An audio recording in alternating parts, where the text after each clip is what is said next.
He's Brian Billick. Does a great job covering the NFL for the NFL Network, former NFL coach. He's here working on with the XTech shoulder pads, and Brian joins me on the show. Brian, do you think the Jets are tanking this year? Oh, boy. We're a week into training camp. I don't know if I'd be ready to dismiss anybody at this point. And I don't know that that's a conscious thing. Certainly, there are decisions you have to make as an organization from one year to the next. You're always going to be ambitious. You're always going to, hey, we can be good. But sometimes there's calculations that you have to make to say, look, we got to have a little longer view on it, whether that's what the Jets are doing right now or whether they really think they can stand past what they have and be competitive in the AFC East. Only they know. Yeah, I mean, look, it's mostly not based on what I've seen so far, Brian, of course, but the decisions they made, letting go of pretty much anyone over the age of 30, cutting all their high-priced talent. From the outside looking in, it certainly looks like they're after one of the top two quarterbacks in next year's draft, and they're willing to do whatever it takes to get there. Well, that certainly is a long view. I remember after our Super Bowl year where we had a number of those veterans, we had to make a conscious decision.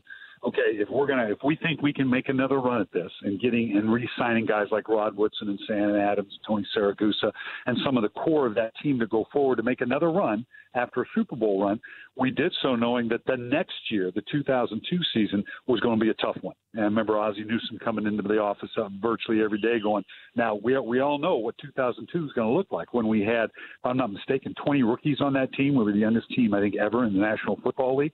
And all that goes with that, I think we finished up 7-9 that year and got close to being 500, which for that young group we kind of feel good about, and led to us winning the conference or winning the division the next year. So, yeah, sometimes you make those decisions a little more long term in terms of projecting your budget and where you are. To do that with draft choices and think, okay, this is going to allow us to get this or that.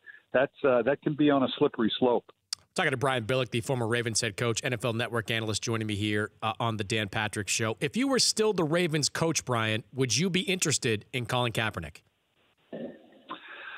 Sure. Yeah, I'm happen to be at Ravens camp right now. I'm here for doing hits for the NFL Network, and I'm going to be doing the Ravens preseason game, so getting a feel for the roster and see where they're at right now. Obviously, there are questions about Joe Flacco, although they seem confident that he's going to be back certainly for the opener.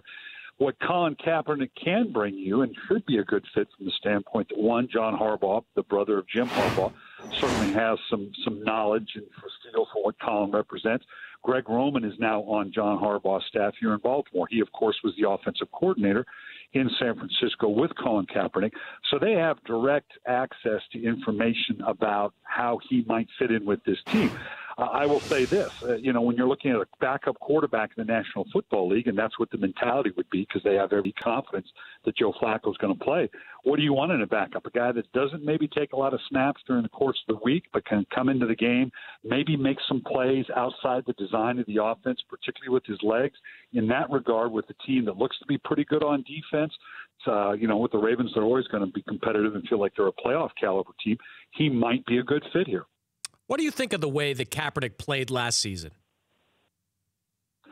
Well, I was a huge Colin Kaepernick fan when he first came out. I thought he had one of the sweetest, cleanest strokes I've seen in a long time.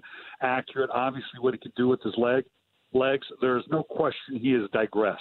And that's the hard thing right now, to know. One of the hardest things to do always is to separate the evaluation of a quarterback from what's going on around him.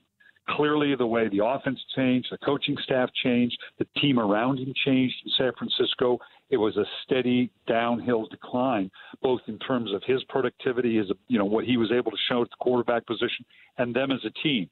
Sometimes it's hard to separate those two. Where it is right now, he clearly has digressed. I'd love to see him come to a place where, and then certainly with Joe Flacco being the starter, this isn't necessarily the place. I think Colin Kaepernick needs to go someplace where he's going to throw the ball 600 times in the pocket and can't leave. And to find out, can he truly develop into that starting quarterback mentality? I think he has the physical tools. If he can stay in the league and be given an opportunity to see if he can develop it, particularly with a stable program like Baltimore, maybe that's the best place for him. Talking to Brian Billick, NFL Network, joining me here on the Dan Patrick Show. Brian, if you had to start a team with one quarterback, Dak Prescott or Carson Wentz, who would you choose? Wow, boy.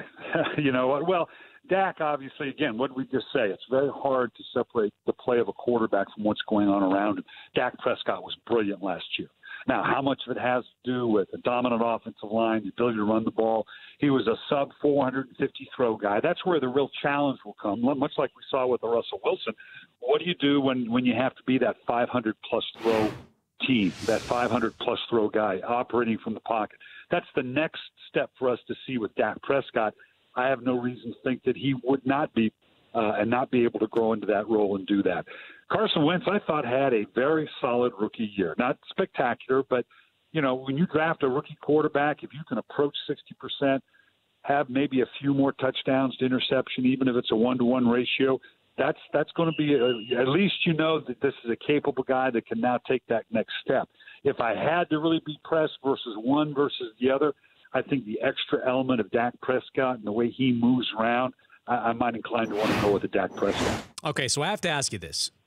You've covered Bill Belichick over the years. You've coached against him over the years. If Tom Brady is not Tom Brady MVP, could you imagine a scenario where Bill Belichick chooses Jimmy Garoppolo over Tom Brady? Oh, wow. I'd love to hear you ask him that question. we get that Bill Belichick stare and that rolling of the eyes, and you know that is a legitimate question, and it's a tough question because when are you ever going to give up on Tom Brady? Never.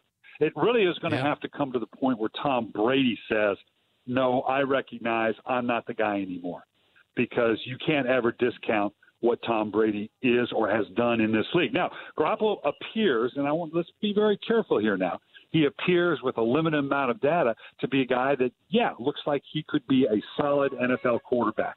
Is he going to be a great quarterback? Is he going to be a Pro Bowl quarterback? We have no idea of knowing. Again, how do you separate the play of a quarterback from what's going on around him? The play of the New England Patriots and all that that with Belichick and the defense and what they do offensively. Separate Garoppolo. How would he do if he went to some other circumstance? So, Tom Brady, I'm long given up trying to figure out when New England Patriots and Tom Brady are going to be done, and so I'll let others decide that.